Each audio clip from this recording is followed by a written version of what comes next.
Hi friends! Have you ever heard the phrase, April showers bring May flowers?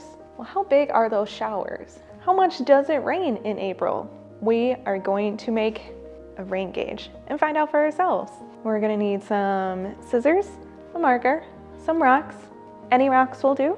If you have some in your yard, feel free to grab those. A ruler or measuring tape, some tape, and a 2-liter bottle. And this is what it's going to look like at the end. So to start with, we are going to take our scissors and cut off the top of our 2-liter bottle. Now, you might need an adult's help for this. This part is a little tricky, but I promise this is the hardest part of the entire thing. So, we are gonna have to squish our bottle a little bit until we make a hole. All right, and now we could start cutting. So what we are going to do is we're going to take our marker and just measure a little bit up where it starts getting flat and we don't have these parts. So again, mine has a little ridge, so I'm just going to make a mark here. This is going to be my 0. So you could take your ruler or your measuring tape, whatever you're using to measure, and you're going to put the end of it right there where that mark is.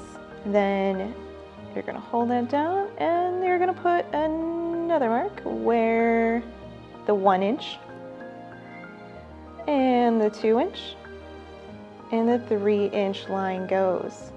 If you want to be super scientific, you could even mark the 1/2 inches. So by those lines, I'm gonna put a 1, 2, this is a 1/2 mark, and 3. After you put those lines in, we are going to put our rocks at the bottom. Because in order to measure rain, we need to put this outside. And it tends to get a little windy when it rains, and we don't want our rain gauge to fall over when we put it outside. Next, we need to take some water. So you could, if you have a water bottle laying around, or if you fill this up at the kitchen sink before you put it outside. And we are just going to fill this up with water until we get to that 0 line. All right. The last thing to do is simply put your funnel on top.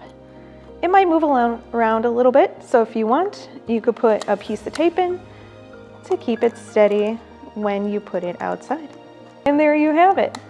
So next time it rains, grab your rain gauge, fill it up with water, again to that 0 mark, and put it outside on a flat surface, maybe a back porch, the sidewalk.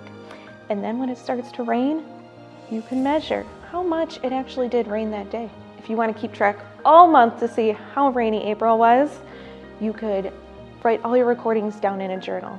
Write the day, how much it rained according to your rain gauge, and we'll see if it matched what the weatherman actually said.